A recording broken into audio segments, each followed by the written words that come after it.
Vamos a empezar la actividad. Marilyn. Ya, buenas Muy tardes, bien. doctor. Entonces empieza con el tema patrón cavital pulmonar. Adelante. Ya, gracias, doctor Ramírez. Buenas tardes, doctor. Buenas tardes, compañeros. Hoy día voy a hablar sobre el patrón cavitario pulmonar. Soy la médico residente de primer año de radiología, Marilyn Gutiérrez, del Hospital Cayetano Heredia.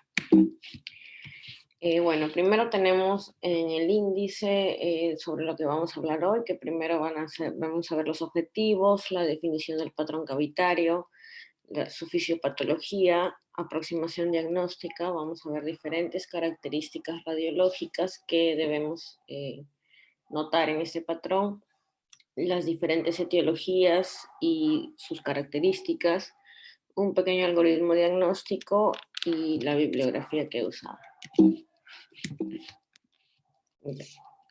Como objetivos de esta charla tenemos primero recordar lo que es la definición de cavidad, diferenciarla de imágenes con similares características radiológicas, describir las características que debemos analizar para así poder diferenciar entre las diferentes etiologías asociadas a este patrón, revisando los hallazgos radiológicos característicos de cada uno.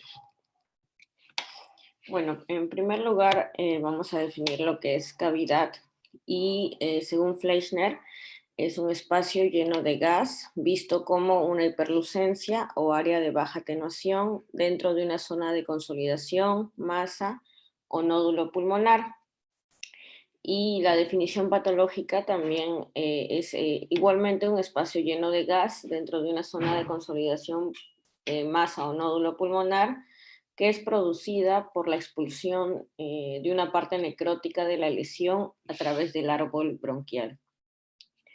Mayormente se dice que es cavidad o cavitación cuando la pared es gruesa, más de 4 milímetros, aunque este grosor puede variar considerablemente, ya que, por ejemplo, en su presentación tardía, hay algunas enfermedades con cavidades que pueden presentarse con paredes delgadas. Entonces debemos recordar que siempre hay una transición continua, bueno, que a veces, mejor dicho, hay una transición continua entre quiste y cavidad. Además de esto, puede contener nivel hidroaéreo y puede ir creciendo o involucionando con el paso del tiempo o según el tratamiento que se le pueda dar a la enfermedad. Tiene distintas etiologías que vamos a ver más adelante. Y bueno, como sabemos, la primera prueba de imagen que se suele llevar a cabo en pacientes con sospecha de enfermedad pulmonar es la radiografía simple. Si en esta radiografía detectamos un área radiolúcida sugestiva de cavidad, entonces tendríamos que completar el estudio con una tomografía, la cual nos permite ya definir mejor, ver las características y nos ayuda a establecer el diagnóstico diferencial en base tanto al contexto clínico del paciente como a las características radiológicas.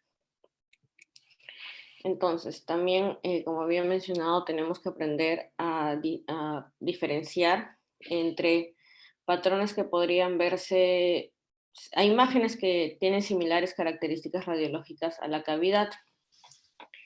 Entonces, como había dicho, es un área de disminución de la densidad pulmonar, pero esto podría ser también un quiste, un enfisema. Entonces, una forma de diferenciar entre estos tres es principalmente la pared.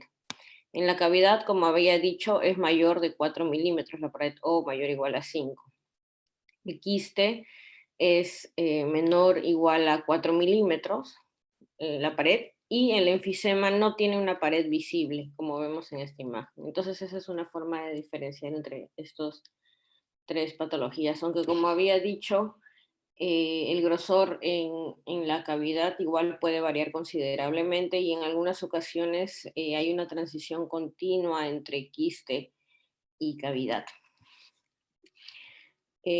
Para recordar un poco de la fisiopatología, tenemos que las cavidades son resultado de una serie de procesos patológicos que incluyen, por ejemplo, necrosis supurativa, cuando hablamos de un absceso pulmonar piógeno, cuando vemos tuberculosis se da por necrosis gaseosa, cuando vemos el caso de un infarto pulmonar se da por necrosis isquémica, Y además los procesos malignos también pueden cavitar debido a la necrosis relacionada tanto con el tratamiento, también podría darse por formación de quistes internos o por la descamación interna de células tumorales con posterior liquefacción. La probabilidad de que un proceso determinado cavite va a depender tanto de los factores del huésped como de la naturaleza del proceso patológico subyacente. Por ejemplo, hay ciertos procesos que tienden a formar cavidades con mayor frecuencia que en otros, como por ejemplo lo que ya conocemos en la tuberculosis. Bueno, aquí es para ver un poco sobre el diagnóstico diferencial a grandes rasgos de lesión pulmonar cavitada. Entre las que tenemos los grandes grupos de neoplasias, autoinmunes, bacterianas, parasitarias, fúngicas u otras, ¿no? En neoplasias tenemos cáncer de pulmón, metástasis principalmente, en inmunológicas, la granulomatosis con poliangiitis, o antes llamada granulomatosis de Wegener, artritis reumatoide, sarcoidosis, silicosis, las bacterianas por gram positivos o gram negativos, las fúngicas por aspergilosis y otras patologías como émbolos sépticos o infarto pulmonar. Entonces es importante recalcar que no solo va a ser importante la imagen con sus características, sino que también tenemos que tomar, como siempre, en cuenta los síntomas del paciente, la clínica, los resultados del laboratorio, los antecedentes y también pues, las características imagenológicas para poder finalmente hacer un buen diagnóstico. Aquí vamos a ver algunas características radiológicas importantes de la lesión cavitada, lo cual nos va a ayudar a distinguir entre distintas patologías, ¿no? Entonces, nos van a orientar esas posibles patologías que tenemos que incluir en el diagnóstico diferencial, que es lo que vimos en el cuadro anterior. Tenemos las características radiológicas importantes, tenemos que ver el grosor de la pared, la superficie interna, el contenido, el número, la localización y la afectación versus focal, multifocal o difusa. Como había mencionado, lo mejor para ver estas características radiológicas es una tomografía, más que una radiografía. Empezamos con el grosor de la pared y esta es una de las características más útiles para intentar establecer si la etiología es benigna o es maligna. Así tenemos que las probabilidades de que una lesión sea maligna van a aumentar de forma directamente proporcional al grosor de su pared. Por ejemplo, tenemos estudios que nos dicen que una pared de menor o igual a 4 milímetros, que realmente sería como un quiste, ¿no? Es benigno en un 94%. Si la pared es de 5 a 15 milímetros, es benigno en un 60%, pero si la pared es mayor de 15 milímetros, ya en su mayoría, en el 90% es maligno, ¿no? Entonces, esta es una de las características más útiles para diferenciar estas dos patologías. O bueno, mejor dicho, la patología maligna versus las demás, ¿no? Esto no distingue entre causas infecciosas, el grosor de la pared.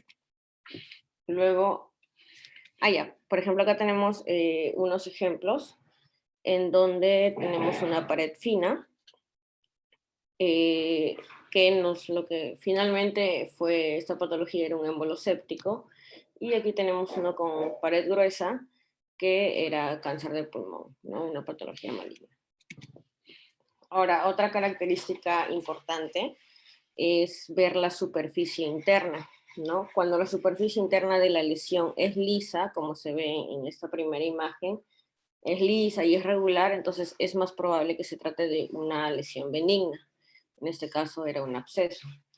Mientras que lesiones que muestran nodularidad o irregularidad en sus márgenes internos, como en esta lesión, suelen tener una etiología neoplásica, ¿no? En este caso un carcinoma epidermoide. Aquí también vemos el ejemplo de la pared, que aquí es más gruesa, con patología maligna, y aquí más delgada, con patología benigna.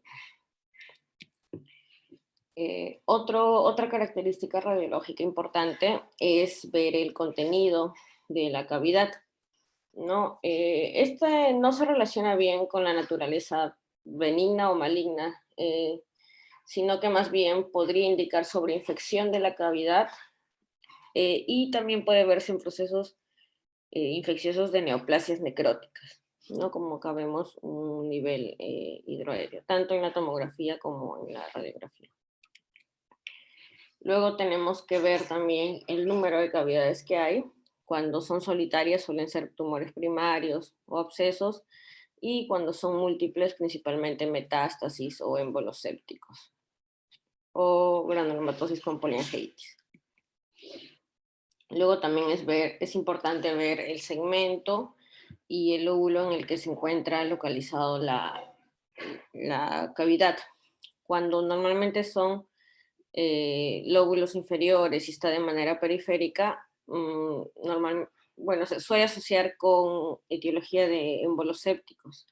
Cuando está en segmento posterior del lóbulo superior o segmento superior del lóbulo inferior, se suele asociar con tuberculosis. Y cuando la localización es aleatoria o miliar, se suele asociar con metástasis, tuberculosis o procesos infecciosos. Como hemos dicho anteriormente, una vez evaluados los hallazgos radiológicos, es necesario englobarlos dentro del contexto clínico del paciente, ya que el perfil del paciente o sus antecedentes van a ser claves para la orientación diagnóstica. Por ejemplo, si tenemos un origen agudo, estaríamos pensando en un embolismo séptico o en una neumonía necrotizante. Si tenemos un paciente alcohólico, podríamos pensar en estos microorganismos, ¿no? Y también es importante ver si la evolución es aguda o es crónica. El punto de corte normalmente es 12 semanas, porque si hablamos de una patología aguda, nos haría pensar más en enfermedades infecciosas, inflamatorias, mientras que si hablamos de patologías crónicas, pensaríamos ya en algo más tumoral, congénito, inflamatorio, fibrótico. Bueno, ahora sí vamos a ir a ver cada etiología, o, bueno, las principales, ¿no? Empezamos por las neoplásicas, en donde tenemos como ejemplo principal el carcinoma epidermoide, ¿no?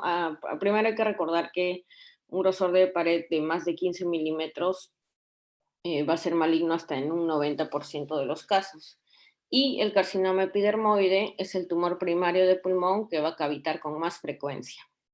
Además que cuando está presente, la cavitación se asocia a un peor pronóstico, ¿no? Como vemos en esta imagen, en donde tenemos una radiografía simple posterior-anterior de tórax, en la que se observa una imagen radiolúcida en el lóbulo superior izquierdo que tiene márgenes mal definidos y tiene un nivel hidroaéreo en su interior.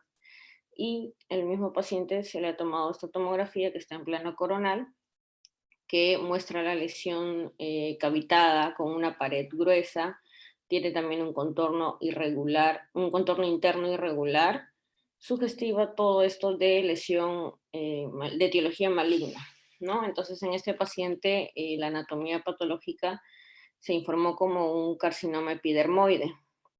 Además, como vemos acá, presentaba un nivel hidroaéreo, pero finalmente no terminó de ser aclarado si era secundaria a una sobreinfección añadida o era por la necrosis misma de la neoplasia. Aquí tenemos otro ejemplo de lo mismo que es el carcinoma epidermoide, donde tenemos radiografía de tórax y tomografía en plano coronal con un área de disminución de la densidad pulmonar en la língula, que está delimitada por una pared gruesa de bordes irregulares, contorno interno irregular también.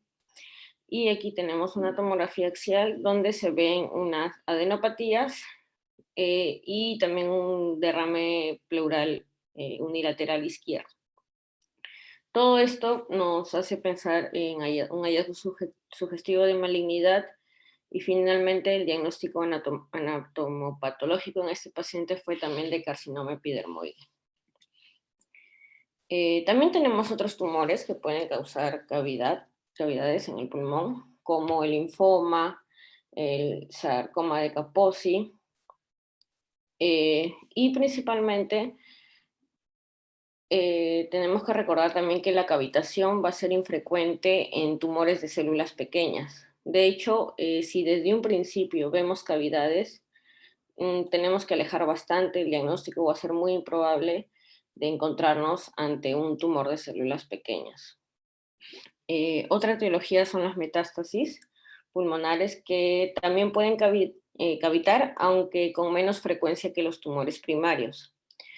Cuando vemos metástasis, que es lo que vemos en esta imagen, en estas imágenes suelen verse como múltiples nódulos bilaterales que cavitan, ¿no? Curiosamente, las metástasis del carcinoma epidermoide son las que cavitan con más frecuencia también, comparado con otro tipo de tumores, aunque también puede cavitar metástasis de adenocarcinoma, de mama o de tracto gastrointestinal, sarcoma, entre otras neoplasias.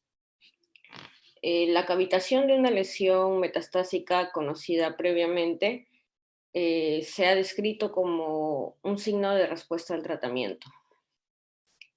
Por ejemplo, en esta figura lo que vemos son cortes axiales de una tomografía simple con la letra A y una tomografía con contraste con la letra B.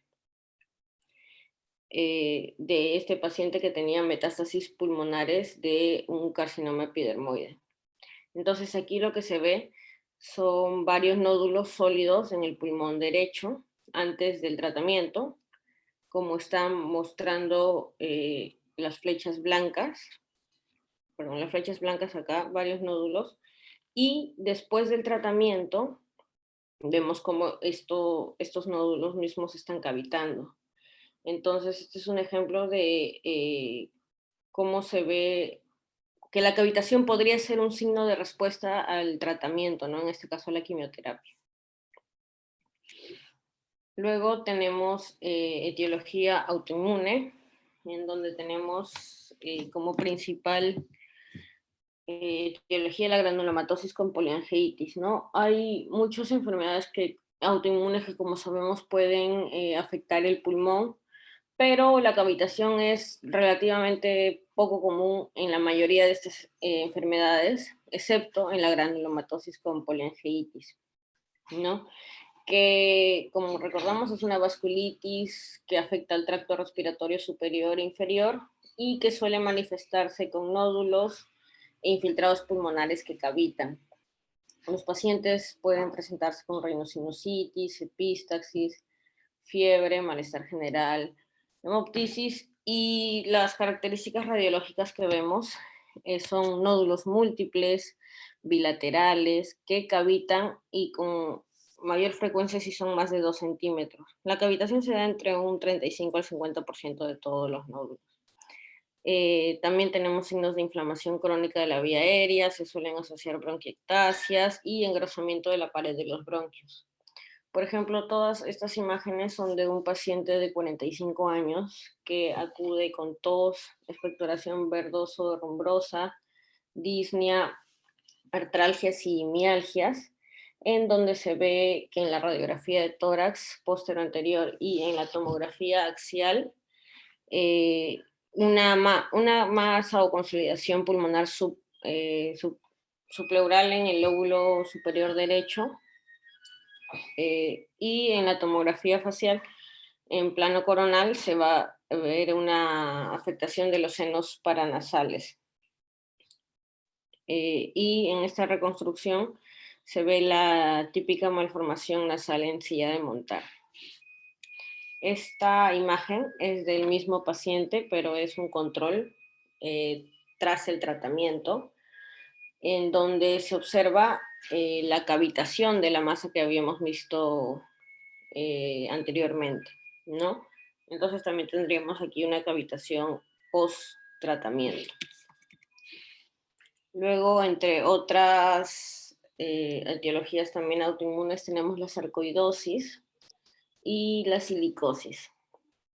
Bueno, sabemos que la sarcoidosis es una enfermedad inflamatoria que afecta con frecuencia el pulmón, pero la radiografía simple suele ser inespecífica y en la tomografía se pueden observar hallazgos como linfadenopatías ciliares, mediastínicas, nódulos, y estos nódulos son los que podría ocurrir la cavitación. Hay otras enfermedades autoinmunes en donde ya la cavitación es rara y de observarse la etiología mayormente es por infección sobreagregada. Ahora entramos al grupo de etiología infecciosa, ¿no? Que como sabemos pueden ser causadas por bacterias gram positivas o gram negativas, las cuales pueden causar cavidades pulmonares por uno de los dos mecanismos. Bueno, acá vamos a hablar principalmente de la etiología bacteriana. Primero, algunos organismos pueden entrar por la vía respiratoria y causar una neumonía necrotizante o un absceso pulmonar, y por otro lado, también pueden entrar al pulmón por vía hematógena, causando émbolos sépticos pulmonares. En las siguientes diapositivas vamos a ver tanto la neumonía necrotizante, el absceso pulmonar y el émbolo séptico pulmonar. Primero vamos a ver la neumonía necrotizante, que el paciente típicamente aparece muy enfermo, con tos, fiebre, taquicardia, taquipnia, hipoxia, puede progresar rápidamente a insuficiencia respiratoria y shock séptico. Realmente las cavitaciones pulmonares no han sido clásicamente asociadas a neumonías adquiridas en la comunidad, pero sí se han reportado casos ocasionales de neumonía cavitaria por estreptococo o Haemophilus, especialmente en pacientes con neumonía recurrente o con bacteriemia. Lo que sí es que la Klebsiella pneumoniae es una causa común de neumonía necrotizante que con frecuencia se complica con abscesos pulmonares. Para esta infección tenemos ciertos factores de riesgo como el alcoholismo, el tabaco, pacientes inmunosuprimidos, ¿no? Y bueno, también se ha descrito en algunas ocasiones como una neumonía adquirida en la comunidad, prevalentemente en los que presentan un cuadro severo. Como había mencionado, la Klebsiella pneumoniae se puede complicar frecuentemente con un absceso, el cual es el que va a aparecer como una o más cavidades. Ahora, estos abscesos pueden progresar y terminar destruyendo todo un sector del pulmón, ¿no? Y esta condición se conoce como gangrena lobar o gangrena masiva pulmonar. Entonces aquí tenemos cómo se podría ver una neumonía necrotizante, que se ve como áreas de consolidación con múltiples zonas mal definidas y focales de baja atenuación sugestivas de necrosis. Estas se visualizan mejor al contraste en tomografía, y como había dicho, puede haber zonas que coalescen y finalmente forman una cavidad de gran tamaño, que es la gangrena lobar, y se suele también asociar a efusión pleural y empingo.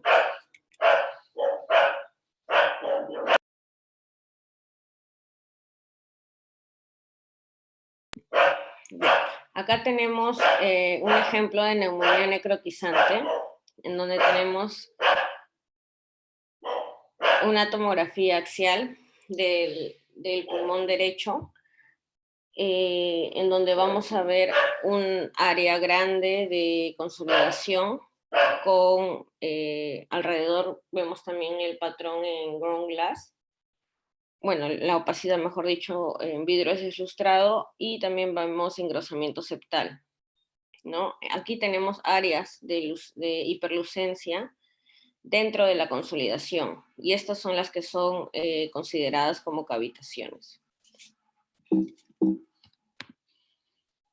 Ahora pasamos al absceso pulmonar, que es una causa bacteriana relativamente frecuente de cavidad pulmonar.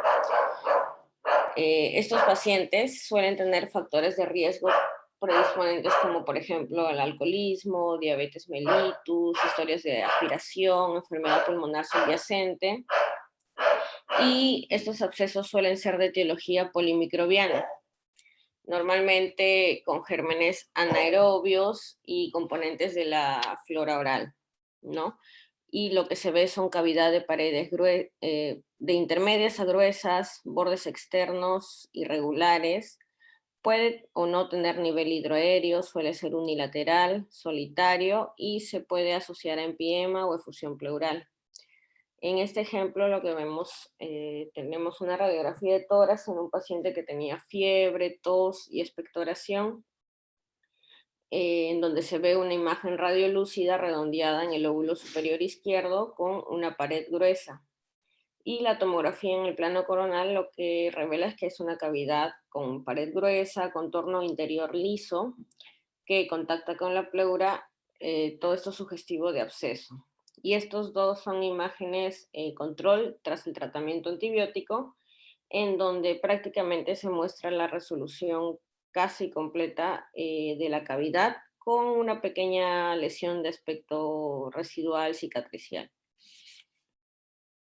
Aquí tenemos también una tomografía axial de un varón de 42 años, en donde se ve una cavidad igualmente con pared gruesa e irregular, con un nivel hidroaéreo, y también tenemos un halo de ground glass.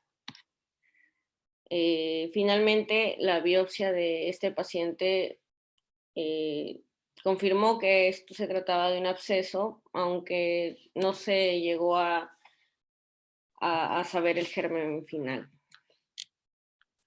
Aquí también tenemos una radiografía de tórax de una mujer de 65 años, inmunosuprimida, que muestra una gran cavidad pulmonar en el lado izquierdo con un pequeño nivel hidroaéreo y la pared, bueno, es relativamente delgada. En la tomografía se confirmó esta normalidad y pues también se vieron pequeños derrames pleurales presentes. Finalmente, el diagnóstico también se confirmó como un absceso pulmonar. Ahora tenemos los émbolos sépticos, ¿no? Los cuales ocurren cuando los microorganismos causan trombosis en los capilares pulmonares periféricos. Y aunque es una entidad relativamente infrecuente, deben ser considerados importantes en el diagnóstico diferencial del patrón cavitario pulmonar.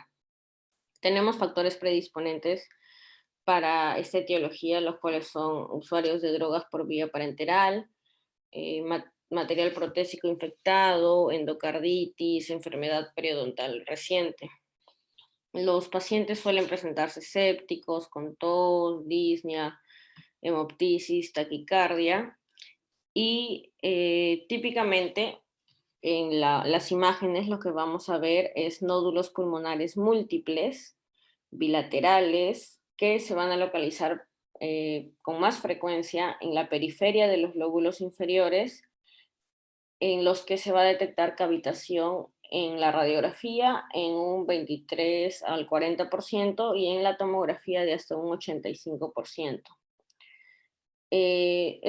Los nódulos iniciales van a ir a cavidades bastante rápido, incluso en días, en solo unos pocos días. Por ejemplo, y esto es lo que va a hacer que veamos en cada nódulo diferente estadio de cavitación. ¿No?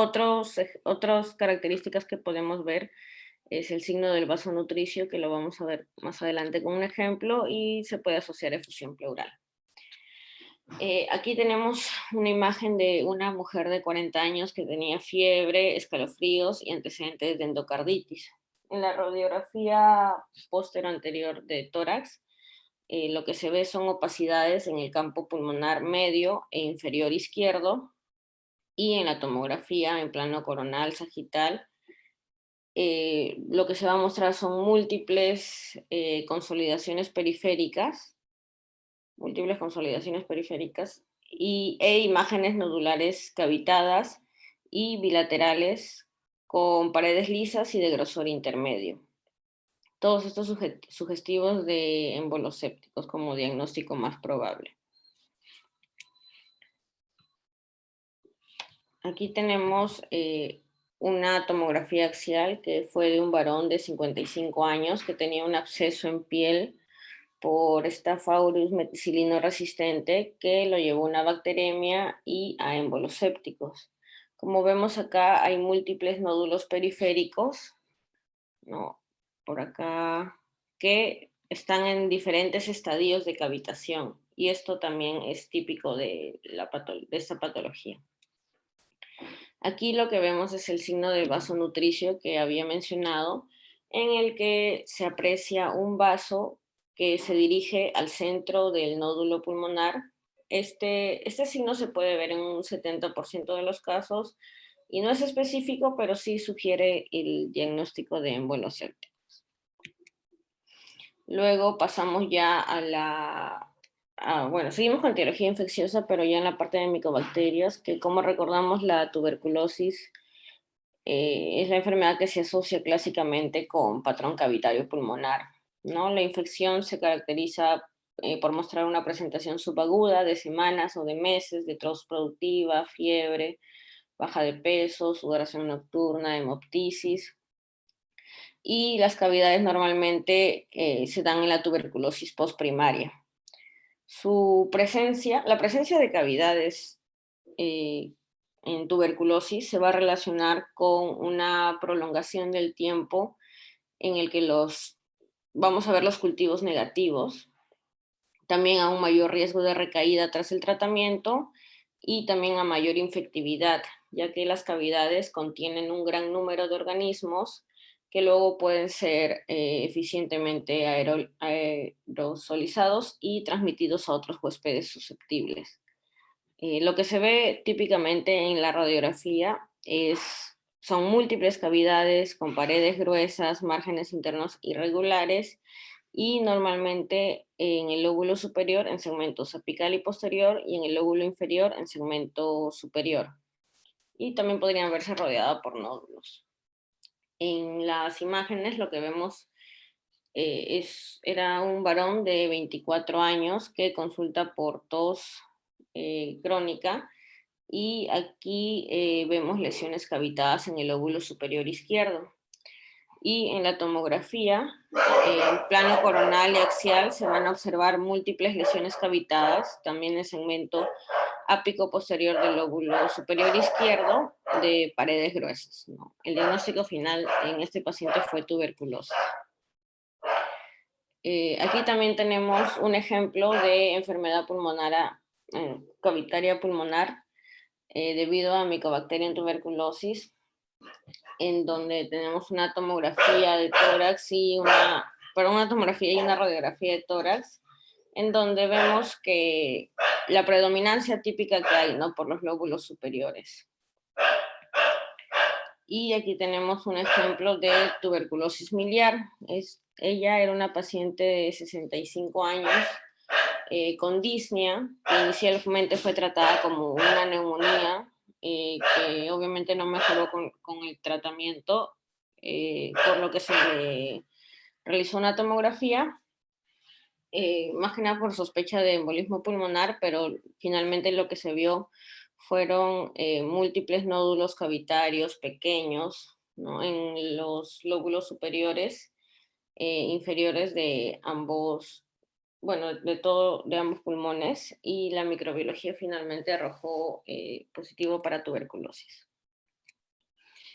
Luego pasamos a la patología infecciosa por hongos, en donde tenemos principalmente el Aspergillus fumigatus, ¿no? Que causa el aspergiloma, también llamado micetoma. Lo que representa esto es el crecimiento del hongo en el interior de una cavidad pulmonar preexistente. También se puede asociar a bulas, bronquiectasias, y en la radiografía simple lo que vamos a ver es una opacidad redondeada en el interior de una cavidad y va a estar separada de la pared por un espacio aéreo que da lugar a lo que se llama el signo del menisco o el signo de la semiluna. Por ejemplo, en estas imágenes son de un paciente de 60 años que tenía epistaxis, hemoptisis y tenía el antecedente de tener tuberculosis. Entonces, en la radiografía posterior anterior se visualiza una imagen radiodensa en el lóbulo superior derecho, con márgenes mal definidos y con un área radiolúcida en su periferia, ¿no? Y en la tomografía se ven múltiples bulas apicales, bilaterales y cicatrices que ya eran conocidas en este paciente en el lóbulo superior izquierdo. Y aquí es lo que vemos, la cavidad en el lóbulo superior derecho que está ocupada parcialmente por material sólido que va a dejar un espacio, que es este que estoy señalando, con la pared de la cavidad. Y esto es lo que se llama el signo de la semiluna, ¿no? Y todos estos hallazgos sugestivos de micetoma. Aquí tenemos otro ejemplo de un paciente que tenía EPOC, que ingresa por reagudización y se visualiza una imagen radiodensa en el lóbulo superior derecho con área radiolúcida periférica. En esta tomografía, en el plano coronal y axial, lo que se ve son aquí se ve bronquiectasias traccionales, y aquí lo que vemos es una bronquiectasia cilíndrica que tiene una imagen nodular en su interior. Y esto también es sugestivo de un micetoma por colonización fúngica. Bueno, de un micetoma. Luego tenemos la otra etiología, que es el tromboembolismo pulmonar. Recordamos que el embolismo pulmonar usualmente está asociado con cambios muy inespecíficos en la radiografía, incluso podemos ver una radiografía normal en muchos casos, pero como consecuencia del TEP puede haber un infarto pulmonar, consiguiente una necrosis, y esto puede resultar en una lesión cavitaria. El infarto pulmonar se ha estimado que ocurre en un 10 al 15% de pacientes con TEP, y la cavitación se ve en la radiografía de entre un 2 a 7% y en la tomografía en un 32% de este 15%. Las lesiones suelen localizarse en la periferia, pero realmente pueden localizarse en cualquier lóbulo y no hay algún hallazgo específico o de distribución o de apariencia en estas cavidades, por lo que es muy importante tener los demás datos, como la historia clínica, antecedentes. Se ha visto que en los pacientes con tromboembolismo, el evento embólico puede suceder entre 2 a 60 días después, o sea, la cavidad me refiero, la cavidad puede suceder entre 2 a 60 días después del evento embólico, y en la mayoría de casos inicialmente son asépticos, pero luego podrían sobreinfectarse hasta en un 50% de los casos. Bueno, ya habiendo visto las principales etiologías, vamos a ver un pequeño algoritmo diagnóstico. Y como había mencionado, es importante como primer paso ver si es realmente una cavitación, ¿no? Y aquí vemos nuevamente los diagnósticos diferenciales que había mencionado inicialmente, de imágenes que podrían ser parecidas al patrón cavitario. Tenemos el quiste, el enfisema, bulas infectadas o bronquiectasias quísticas. Pero hay que recordar que el quiste igual es una lucencia hiperlucencia parenquimal redondeada con una pared delgada, menos de 2 milímetros. El enfisema son áreas focales o regiones de baja atenuación, usualmente sin paredes visibles. Con respecto a las bulas infectadas, sería importante tener una radiografía previa que muestre la bula, ¿no? Como en este caso, y luego ver el desarrollo de un nivel hidroaéreo. Y con respecto a las bronquiectasias quísticas, tenemos que ver que no hay estrechamiento bronquial y hay aumento de relación broncoarterial, como habíamos estudiado en bronquiectasias, para así poder diferenciarlas del patrón cavitario. Luego, el paso 2, ya habiendo dicho que sí es un patrón cavitario, deberíamos ver la duración de la enfermedad, porque esto nos ayuda bastante, ¿no? Por ejemplo, cuando es aguda, que es menos de 12, aguda o subaguda, menos de 12 semanas, o crónica, más de 12 semanas. Esto es con respecto al inicio de síntomas o con respecto a imágenes pasadas, imágenes anteriores que podría tener el paciente también. Cuando es aguda o subaguda, vamos a pensar en abscesos, neumonía necrotizante, émbolos sépticos, infección por hongos, y cuando es crónica, tuberculosis, ¿no? Neoplasias, patologías autoinmunes. Entonces es por eso que es importante ver si es agudo o crónico para ir más seguros por un diagnóstico específico. Bueno, como conclusiones, tenemos que el patrón cavitario pulmonar tiene diferentes etiologías, la neoplásica, infección SAS autoinmune, TEP, entre otras, y se debe reunir información tanto de la clínica del paciente, exámenes de laboratorio, antecedentes y hallazgos ya en imágenes, principalmente en tomografía, para llegar a un correcto diagnóstico. Esta es la bibliografía que he usado y eso sería todo. Gracias.